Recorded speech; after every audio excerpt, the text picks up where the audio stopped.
మరి ఫైనల్లీ మొత్తానికి అయితే మన యానిమల్ మూవీ ఓటీటీ డేట్ అయితే వచ్చేసింది. మరి ఈ మూవీ అయితే ఏ రేటెడ్ మూవీ అని చెప్పేసి చాలా మంది ఏజ్ తక్కువ ఉన్న వాళ్ళని అయితే థియేటర్ లో అయితే ఈ మూవీని అయితే చూడనివ్వలేదు. మరి ఇప్పుడైతే ఓటీటీ డేట్ అయితే వచ్చేసింది కాబట్టి ప్రతి ఒక్కరు అయితే చిల్ అయిపోండి. ఇక థియేటర్ లో మిస్ అయిన వాళ్ళు అయితే హ్యాపీగా అయితే ఓటీటీలో అయితే మూవీని అయితే చూసుకోవచ్చు. మరి ప్రతి ఒక్కరు నన్ను అడిగే క్వశ్చన్ ఏంటంటే, అన్న మరి ఓటీటీలో చూస్తున్నాం కదా, మరి థియేటర్ లో ఉన్న సీన్స్ అయితే ఓటీటీలో తీసేస్తున్నారు అని చెప్పేసి చాలా మంది అయితే ఇవే క్వశ్చన్స్ అయితే నన్ను అయితే అడిగారు. అసలు వాళ్ళ క్వశ్చన్స్ వినగానే నా ఫీలింగ్ అయితే ఎలా ఉందంటే,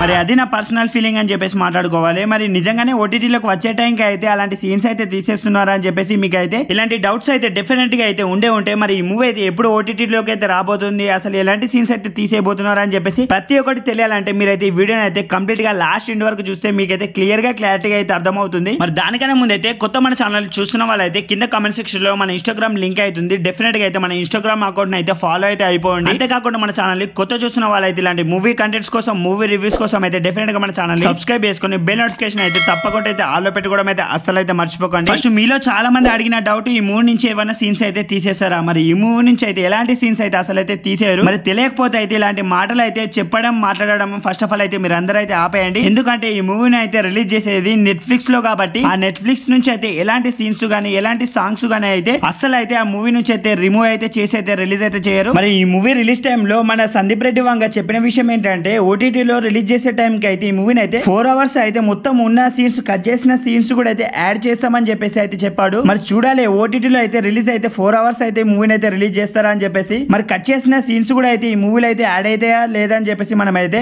ఓటీటీలో రిలీజ్ అయ్యాక అయితే చూడాలి. మరి నాకు తెలిసి అయితే కష్టమే అని చెప్పేసి అయితే అనిపిస్తుంది, కానీ చెప్పలేం. సందీప్ రెడ్డి వంగ ఏ టైంలో ఎలాంటి థింకింగ్ చేస్తాడో ఎవరికైతే తెలియదు కాబట్టి చెప్పలేం. యాడ్ చేసినా చేసి అయితే ఓటీటీలో అయితే రిలీజ్ చేయొచ్చు. మరి చూద్దాం సందీప్ రెడ్డి వంగ ఓటీటీలో ఎలాంటి ప్లాన్ అయితే వేస్తాడని చెప్పేసి. మరి ఓటీటీ రిలీజ్ డేట్ ఎప్పుడు అంటే జనవరి 26 రోజున అయితే ఓటీటీలో నెట్ఫ్లిక్స్ లో అయితే స్ట్రీమింగ్ అయితే అవ్వబోతుంది ఈ మూవీ అయితే. మరి చాలా మంది అయితే మీరైతే ఎలాంటి వెబ్సైట్ లో నాకైతే ఈ మూవీని చూస్తారో ఆల్రెడీ అయితే తెలుసు. మరి అలాంటి వెబ్సైట్ లో అయితే ఈ మూవీని చూసి చాలా సీన్స్ రాలేవంటే నాకైతే తెలియదు. నెట్ఫ్లిక్స్ లో అయితే ప్రతి ఒక్క సీన్ అయితే ఉంటుంది. మరి మీరు చూసే వెబ్సైట్ లో అయితే ఉంటుందో లేదో నాకైతే తెలియదు. మరి థియేటర్ లో మిస్ అయిన వాళ్ళు అయితే డెఫినెట్ గా అయితే ఓటీటీలో చూడడానికి మంచి ఛాన్స్ అయితే వచ్చేసింది కాబట్టి హ్యాపీగా అయితే ఎంజాయ్ అయితే చేసుకోండి. మరి చాలా మంది ఎవరి కోసం అయితే ఈ మూవీని మళ్ళీ చూస్తారో నాకైతే తెలుసు. మరి మీలో యానిమల్ మూవీని అయితే ఎంతమంది ఎవరి కోసం అయితే చూస్తున్నారో జెన్యూన్ గా కామెంట్ సెక్షన్ లో డెఫినెట్ గా అయితే కామెంట్ చేయండి. మరి నేనైతే అందరి కోసం అయితే ఈ మూవీని అయితే మళ్ళీ చూస్తాను. మరి నేను కూడా అందరి కోసం చూస్తాను బ్రో అని చెప్పేసి కామెంట్ సెక్షన్ లో అసలు అయితే కామెంట్ చేయకండి. మీరు ఎవరి కోసం చూస్తారో అది కామెంట్ సెక్షన్ లో కామెంట్ చేయండి. మరి మీకైతే క్లియర్ గా క్లారిటీగా అయితే అర్థమైంది కదా. జనవరి 26 అయితే ఈ మూవీ అయితే నెట్ఫ్లిక్స్ లో అయితే స్ట్రీమింగ్ అయితే అవ్వబోతుంది. మరి థియేటర్ లో మిస్ అయిన వాళ్ళకు, థియేటర్ లో చూసిన వాళ్ళకైతే మళ్ళీ చూసే ఛాన్స్ అయితే వచ్చేసింది కాబట్టి హ్యాపీగా అయితే ఎంజాయ్ అయితే చేయండి. మరి ఇప్పటికీ ఈ మూవీని అయితే థియేటర్ లో ఎంతమంది ఎన్నిసార్లు చూస్తారో, థియేటర్ లో ఎంతమంది అయితే మిస్ అయ్యారో డెఫినెట్ గా అయితే కామెంట్ సెక్షన్ లో కామెంట్ చేయండి. అంతేకాకుండా మన ఛానల్ ని ఇంతవరకు చూస్తూ కూడా ఎవరైనా సబ్స్క్రైబ్ చేయకుండా ఉంటే కనుక అయితే డెఫినెట్ గా అయితే మన ఛానల్ ని సబ్స్క్రైబ్ చేసుకుని బెల్ నోటిఫికేషన్ అయితే ఆల్ అయితే పెట్టుకోవడం అయితే అసలు అయితే మర్చిపోకండి. ఎందుకంటే మన ఛానల్లో మూవీకి సంబంధించిన కంటెంట్స్ అయితే వస్తూనే ఉంటాయి కాబట్టి so subscribe to my channel guys. And subscribe చేసుకోవడమే కాకుండా అయితే బెల్ నోటిఫికేషన్ అయితే తప్పకుండా అయితే ఆల్ లో పెట్టుకోవడం అయితే అసలు అయితే మర్చిపోకండి.